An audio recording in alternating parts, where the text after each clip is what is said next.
Hello दोस्तों, आज हम बात करने जा रहे हैं एमपीपीएससी के सिलेबस के बारे में। तो आज से आपका स्टार्ट होता है एमपीपीएससी सिलेबस। जैसा कि आप देख रहे हैं, किसी भी पेपर को पास आउट करने के लिए सबसे पहले ये जानना ज़रूरी है कि उसका सिलेबस क्या है। तो आज हम देखते हैं सबसे पहले मध्य प्रदेश एमपीपीएससी का 2021 का सिलेबस। यह परीक्षा 3 चरणों में होती है। पहली राज्य सेवा प्रारंभिक परीक्षा, जो वस्तुनिष्ठ प्रश्न यानी OMR शीट पर आधारित होती है। कहने का मतलब ये है कि इसमें क्या है, 4 in 1 क्वेश्चन पूछे जाते हैं। यानी एक क्वेश्चन होता है, उसके चार आंसर होते हैं, उसमें से एक आंसर सही होता है। उसको अपने OMR एक शीट होती है, उस पर ब्लैक करके भरना पड़ता है। दूसरा होता है राज्य सेवा मुख्य परीक्षा, यानी ये होती है मेंस। इसको अपन क्या लिखित वर्णनात्मक बोलते हैं, यानी इसमें लिखना पड़ता है और इसमें अपन को जो क्वेश्चन दिए होते हैं उनको आंसर करना पड़ता है। और तीसरा होता है साक्षात्कार यानी इंटरव्यू के लिए कोई ऐसा सिलेबस डिज़ाइन नहीं है, किंतु पर हम पढ़ते पढ़ते और अपने अनुभव से सीखेंगे कि साक्षरता में किस तरह के क्वेश्चन पूछे जा सकते हैं, किस तरह से अपन उनको जवाब दे सकते हैं।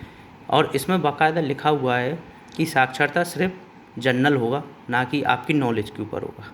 सिर्फ आपसे इंटरफेक्स होगा कि आपकी नॉलेज सरकार, आपका झुकाव सरकार की साइड है, अपने संविधान के प्रति है, अपनी नौकरी के प्रति है, अपने मध्य प्रदेश शासन के प्रति है कि नहीं।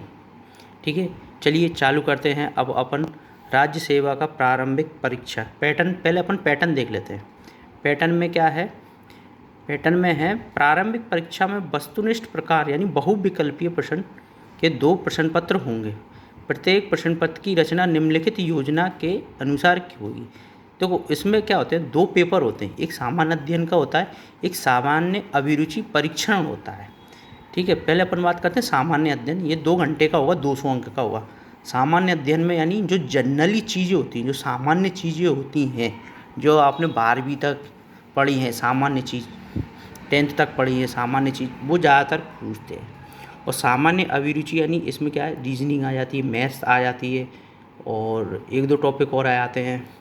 ठीक है, तो इसमें अपन और डिटेल से आगे देखते हैं। ठीक है, अब इसमें देखो एक पॉइंट ये लिखा है, यह परीक्षा केवल छानबीन परीक्षण यानी एलिजिबिलिटी टेस्ट के रूप में ली जाती है। कहने का मतलब क्या है, यह परीक्षा इसलिए ली जाती है कि आप ओनली मेंस में बैठें, मेंस के लिए आप क्वालिफाई हो गए, इसलिए ये ली जाती है। ये ज़रूरी नहीं कि आपने ये पास कर लिया तो आपको एमपीपीएससी का पूरा ही वो हो गया कि आपको कलेक्टर बन गए, एसपी बन गए आप, या डिप्टी कलेक्टर बन गए, या आप तहसीलदार बन गए। ज़रूरी नहीं, ये सिर्फ इसलिए ली जाती है कि आप मेंस के लिए अवेलेबल हो।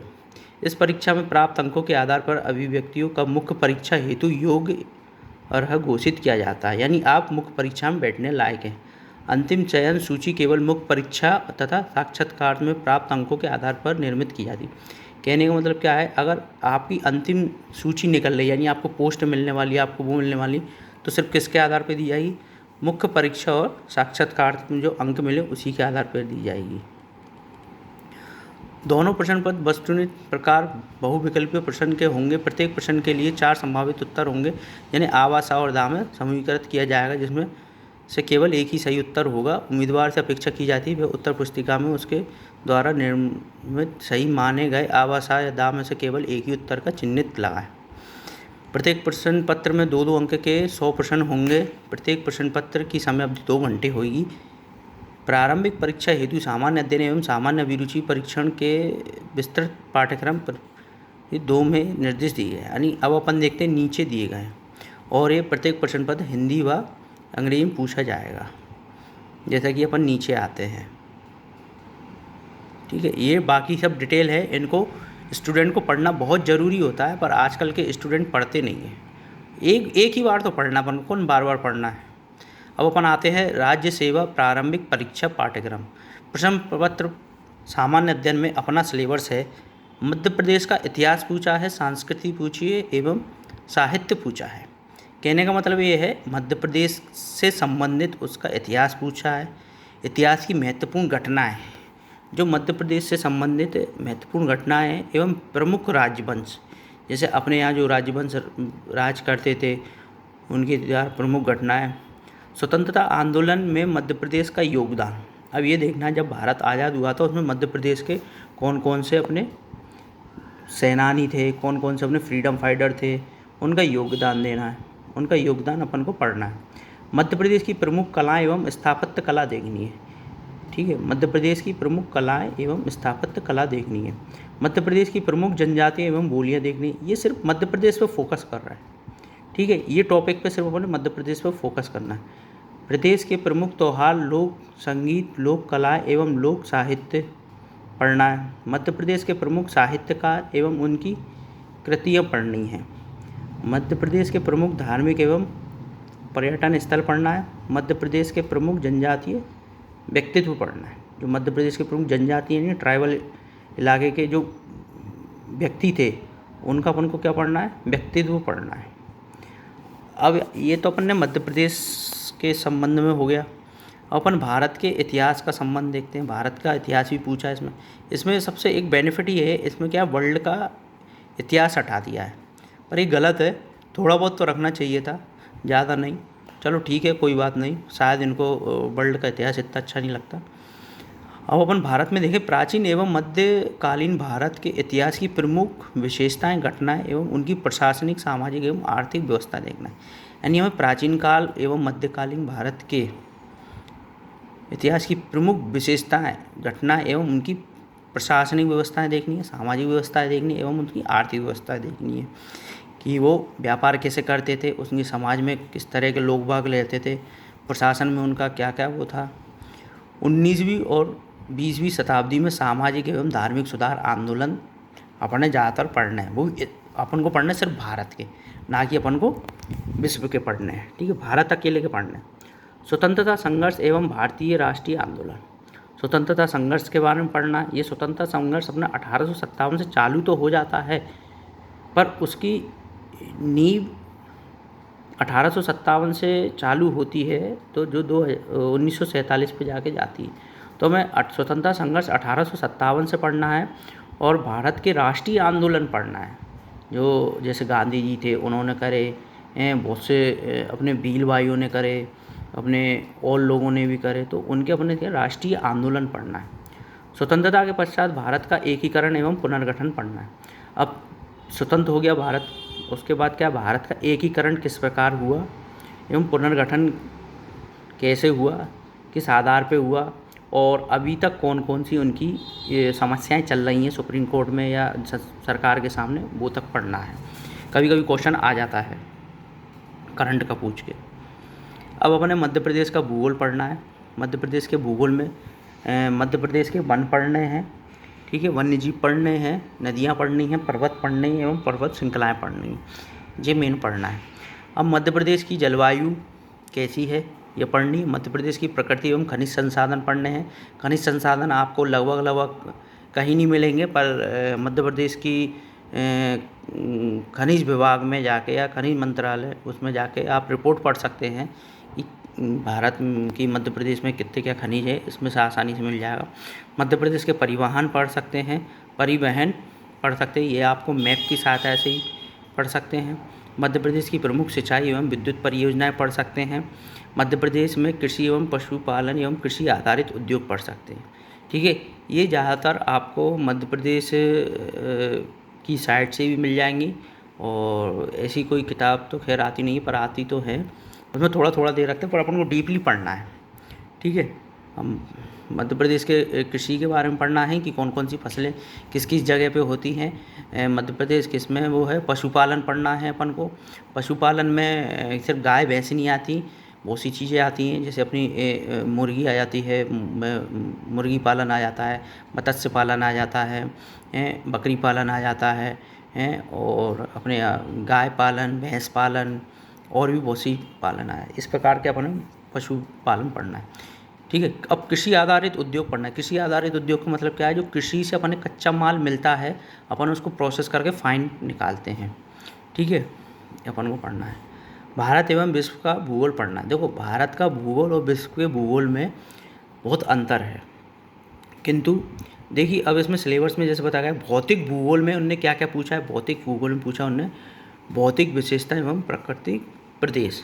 ठीक है सर, उनने इतना लिख दिया, पर अपन ने समझना है भौतिक विशेषताएं एवं प्राकृतिक विशेष। ये आप जब तक वर्ल्ड विश्व का भूगोल नहीं पढ़ोगे, जब तक आपको ये समझ में नहीं आएगा। ठीक है, अब प्राकृतिक संसाधन पढ़ना है, वन, खनिज संपदा, जल, कृषि, वन्यजीव, राष्ट्रीय उद्यान, अभ्यारण्य, सफारी, ये सब अपन को क्या है भारत के भूगोल में मिल जाएंगे। सामाजिक भूगोल पढ़ना है, सामाजिक भूगोल में अपन को क्या है भारत का ज़्यादातर पढ़ना है। जनसंख्या संबंधी, जननांकी, जनसंख्या वृद्धि, आयु, लिंग अनुपात, साक्षरता एवं आर्थिक गतिविधि, ये ज़्यादातर अपन को क्या है सामाजिक भूगोल में आते हैं। तो ये अपन को पढ़ना है क्या भारत का और ज़्यादातर मध्य प्रदेश का। विश्व के भूगोल का नहीं पढ़ना अपन को। अब आर्थिक भूगोल, जो आर्थिक भूगोल है ना, इसको अपन को विश्व का भूगोल समझ के पढ़ना है, फिर भारत का भूगोल समझ के पढ़ना है। अब इसमें क्या पढ़ना है, प्राकृतिक एवं मानवीय संसाधन, उद्योग, यातायात के संसाधन। जैसे यातायात के संसाधन में हवाई संसाधन आ गए अपने, और जहाज़ के संसाधन आ गए, उद्योग आ गए अपन को। इसमें क्या हैवी उद्योग देखना है। विश्व के महाद्वीप देखना है, महाद्वीप, देश देखना है, महासागर, नदियाँ, पर्वत। नदियाँ अपन को ज़्यादातर एशिया की, भारत की और यूरोप की देखना है, अफ्रीका की भी देख सकते हैं। पर्वत अपन को ज़्यादातर पूरे महाद्वीप के पर्वत देखना है। महासागर अपन को 5 महासागर देखना है, जितने भी महासागर वर्ल्ड में हैं, विश्व में हैं।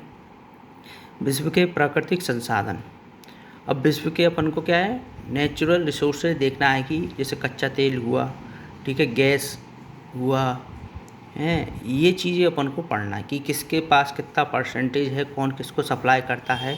इससे अपनी क्या इकोनॉमिक क्या होती है। परंपरागत एवं गैर परंपरागत ऊर्जा स्रोत अपन को बहुत पढ़ने हैं, क्योंकि ये हर बार पूछे जाते हैं। ठीक है, और इसमें भारत की उपलब्धता जरूर पूछना है, और खासकर कि मध्य प्रदेश की।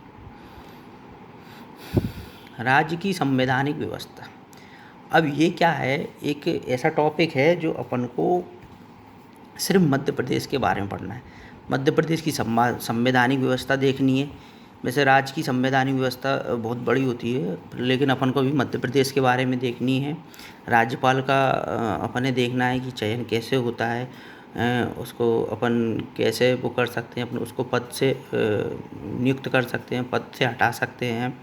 राज्यपाल की पूरी काल प्रणाली देखनी है अपन को मध्य प्रदेश के संबंध में। पुराने राज्यपाल के देखने अपन को कि कौन थे, कितने शासन करा था, उन्हें क्या क्या कुछ महत्वपूर्ण काल घटनाएं भी देखनी पड़ती हैं। मंत्रिमंडल देखते हैं कि मंत्रिमंडल कैसे गठित होता है, किस प्रकार काम करता है, और किस प्रकार अपने पद से इस्तीफा भी देता है। विधानसभा देखने की, विधानसभा कैसे गठित होती है, किस प्रकार काम करती है, विधानसभा का मेन काम क्या है, विधानसभा के सदस्य कौन कौन है, किस प्रकार की समितियां बनती हैं, उनका काम क्या है। उच्च न्यायालय के बारे में पढ़ना है, कि उच्च न्यायालय यानी हाई कोर्ट के बारे में पढ़ना है, उसका इतिहास से लेकर अभी तक पढ़ना है कि वो किस प्रकार काम करता है, उसमें किस किस प्रकार के वो हैं। और हमें उच्च न्यायालय के कम से कम 10 न्यायाधीशों के नाम याद करने पड़ेंगे जो काम कर चुके हैं, और एक हाथ के कार्यकाल ऐसे पढ़ने पड़ेंगे जिसमें महत्वपूर्ण फैसले आए हों। अब अपन को राज्य की अर्थव्यवस्था देखनी है। देखो, इसमें सिर्फ राज्य की अर्थव्यवस्था में सिर्फ क्या मध्य प्रदेश के बारे में पूछा है, तो अपन सिर्फ मध्य प्रदेश के बारे में पढ़ेंगे। यानी इसमें ज़्यादातर 65% सिलेबस मध्य प्रदेश के बारे में कर दिया है। तो हमें क्या मध्य प्रदेश के बारे में ज़्यादा जानकारी होनी चाहिए, ना कि हमें विश्व की और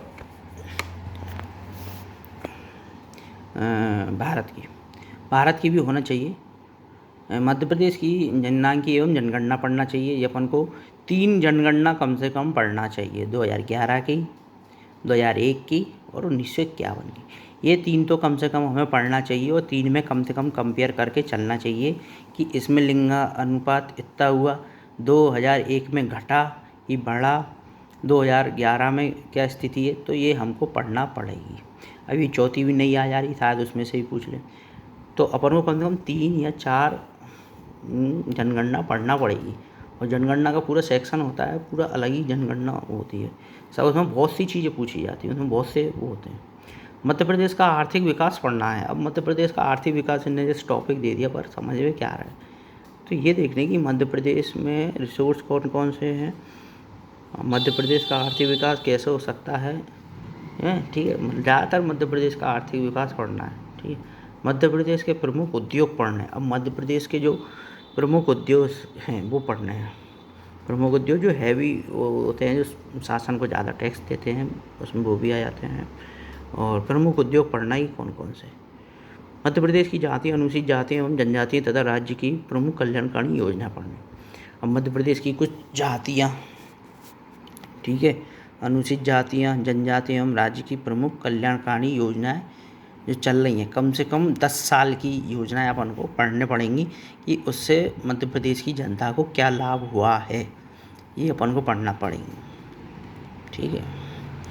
अब भारत का संविधान, शासन प्रणाली एवं अर्थव्यवस्था। अब छठा टॉपिक आता है भारत का संविधान, शासन प्रणाली एवं अर्थव्यवस्था। भारत शासन अधिनियम 1919 एवं 1935 पूरा पढ़ना पड़ेगा, क्योंकि लगभग भारतीय संविधान इन्हीं से ही बना है। संविधान सभा पढ़ना पड़ेगी, संविधान सभा के पूरे सदस्य पढ़ने पड़ेंगे।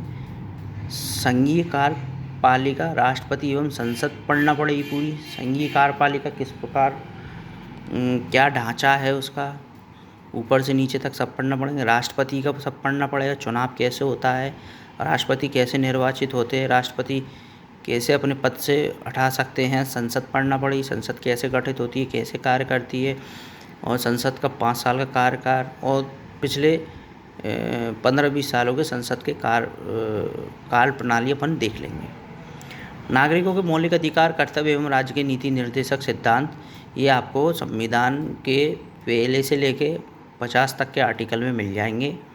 इनको पढ़ना बहुत ज़रूरी है, इनको समझना ज़रूरी है, क्योंकि ये ऐसे अनुच्छेद हैं, ये ऐसे अपनी आर्टिकल हैं कि ये जब जो आदमी पढ़ता है ना, तो वो अपनी समझ के अनुसार निकालता है कि कैसे है, ठीक है। तो इनको आपको बहुत ज़रूरी पढ़ना पड़ेंगे और कंठस्थ याद करना पड़ेंगे। संवैधानिक संशोधन पढ़ना पड़ेगा सारी। अगर संविधान में कोई अनुच्छेद है, उसको अगर संशोधन करना है तो उसकी पूरी प्रोसेस अपन को पढ़नी पड़ेगी, कैसा क्या होता है। सर्वोच्च न्यायालय एवं न्याय व्यवस्था पढ़नी पड़ेगी। सर्वोच्च न्यायालय कैसे काम करता है, कैसे क्या होता है, सब पढ़ना पड़ेगी। भारतीय अर्थव्यवस्था, औद्योगिक विकास एवं विदेश व्यापार, आयात एवं निर्यात पढ़ना पड़ेंगे पूरे। वित्तीय संस्थाएं जैसे रिजर्व बैंक, राष्ट्रीयकृत बैंक, सेबी, एनएसई, गैर बैंकिंग वित्तीय संस्था, ये सब आपके इस टॉपिक में कवर हो जाएंगे। अब अपन आगे 7वां टॉपिक क्या है, विज्ञान एवं पर्यावरण। विज्ञान के मौलिक सिद्धांत पढ़ने पड़ेंगे। भारत के प्रमुख वैज्ञानिक संस्था एवं उनकी उपलब्धियां, उपग्रह एवं अंतरिक्ष प्रौद्योगिकी, पर्यावरण एवं जैव विविधता, पारिस्थितिकी तंत्र, पोषण आहार एवं पोषक तत्व, मानव शरीर संरचना, कृषि उत्पादन तकनीक, खाद्य प्रसंस्करण, स्वास्थ्य नीति एवं स्वास्थ्य कार्यक्रम, प्रदूषण, प्राकृतिक आपदा एवं प्रबंधन। ये टॉपिक हैं छोटे छोटे, पर इनको अपन जब पढ़ेंगे ना, तब इनके अंदर और सब टॉपिक आएंगे और अच्छे। जैसे मानव शरीर संरचना के बारे में अपन को पढ़ना है, जैसे दिमाग के बारे में, अपने हाथ पैरों के बारे में, इसमें अपने जो हार्मोन्स होते हैं उनके बारे में, ठीक है, आँखों के बारे में, ये सब पढ़ना पड़ेगी। कृषि उत्पादन तकनीक पढ़ना पड़ेगी, जैसे हरित क्रांति हुई, ठीक है, श्वेत क्रांति हुई, ये सब पढ़ना पड़ेगी। अपना 8वां टॉपिक है अंतर्राष्ट्रीय एवं राष्ट्रीय सामयिक घटनाएं। ये अंतर्राष्ट्रीय एवं राष्ट्रीय सामयिक घटना पड़ेगी। महत्वपूर्ण व्यक्तित्व के बारे में एवं स्थान के बारे में पढ़ना पड़ेगा। महत्वपूर्ण घटनाएं पढ़ना पड़ेंगी। भारत एवं मध्य प्रदेश की प्रमुख खेल संस्था एवं खेल प्रतियोगिता एवं पुरस्कार पढ़ना पड़ेगा। 9वां टॉपिक है भारत एवं मध्य प्रदेश के प्रमुख खेल संस्थाएं, यानी जो अपने स्पोर्ट्स इंस्टीट्यूट है उनके बारे में पढ़ना पड़ेगी। खेल प्रतियोगिताएं जो भारत में होती हैं उनके बारे में, मध्य प्रदेश में होती हैं उनके बारे में, एवं पुरस्कार पढ़ना पड़ेंगे, जितने भी पुरस्कार हैं। सूचना एवं संचार प्रौद्योगिकी पढ़ना पड़ेगी। इलेक्ट्रॉनिक सूचना एवं संचार प्रौद्योगिकी पढ़ना पड़ेगी। रोबोटिक्स, आर्टिफिशियल इंटेलिजेंस एवं साइबर सिक्योरिटी पढ़ना पड़ेगी। ई गवर्नेंस पढ़ना पड़ेगी। इंटरनेट एवं social networking site. Social networking site बहुत बड़ी होती है, आप फेसबुक और व्हाट्सएप को ना समझें। सोशल नेटवर्किंग साइट जब अपन पढ़ेंगे तो मैं बताऊंगा। इंटरनेट ई कॉमर्स पढ़ना पड़ेगा। ई कॉमर्स का मतलब अमेजन और फेसबुक नहीं, ई कॉमर्स का मतलब बहुत वो होता है ब्राइट।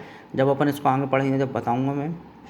राष्ट्रीय एवं प्रादेशिक संवैधानिक संबंधित संस्थाएं पढ़ना पड़ेंगी, जैसे राष्ट्र की भारत निर्वाचन आयोग पढ़ना पड़ेगा, राज्य निर्वाचन आयोग, ये किस प्रकार कार्य करते हैं, वर्तमान में क्या है, इनके लिए क्या क्या नियम बने, ये पढ़ना पड़ेंगे। संघ लोक सेवा आयोग के बारे में पढ़ना पड़ेगा, मध्य प्रदेश लोक सेवा आयोग के बारे में पढ़ना पड़ेगा, नियंत्रक एवं महालेखा परीक्षक के बारे में पढ़ना पड़ेगा, नीति आयोग, मानव अधिकार आयोग, महिला आयोग, बाल संरक्षण आयोग, अनुसूचित जाति एवं जनजाति आयोग, पिछड़ा वर्ग आयोग, सूचना आयोग, सतर्कता आयोग, राष्ट्रीय हरित अधिकरण, खाद्य संरक्षण आयोग इत्यादि के बारे में पढ़ना पड़ेगा। ये सब टॉपिक हैं, इनको ये पढ़ना पड़ेगा कि ये कब गठित हुए, कैसे गठित हुए, इनका काम क्या है, इनकी पूरी स्ट्रक्चर पढ़ना पड़ेगी, ये किस प्रकार काम करते हैं, इनके नियम कायदे कानून क्या है, ये सब के बारे में पढ़ना पड़ेगी। अब दूसरा प्रश्न पत्र आता है अपना राज्य सेवा प्रारंभिक परीक्षा पाठ्यक्रम, द्वितीय प्रश्न पत्र सामान्य अभिरुचि परीक्षण। अब इसमें होता है बोधगम्यता। अब आप समझ रहे हैं बोधगम्यता का मतलब क्या है। तो ये कुछ शब्द ऐसे हिंदी में होते हैं अपन नहीं समझ सकते, तो अपन थोड़ा क्या इसका इंग्लिश देख ले रहे हैं। बोधगम्यता चलो अभी देखते हैं थोड़ी देर बाद।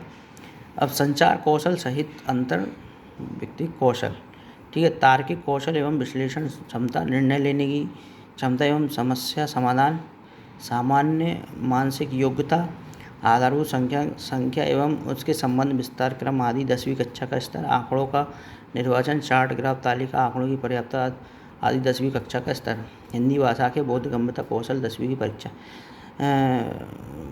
दोस्त लोग में तो आपको एक बहुत जानकारी देना चाहता हूँ कि अपन को सेकंड पेपर की तैयारी से इतनी करनी कि अपन निकल जाए, ठीक है। इसमें पूरा अपन को पूरा टाइम नहीं लगाना, पूरा वो नहीं करना, क्योंकि इसमें आगे लिखा है कि ये पेपर सिर्फ आपको क्या है क्वालिफाई करना है, ना कि आपको इसमें मार्क्स खींचना है।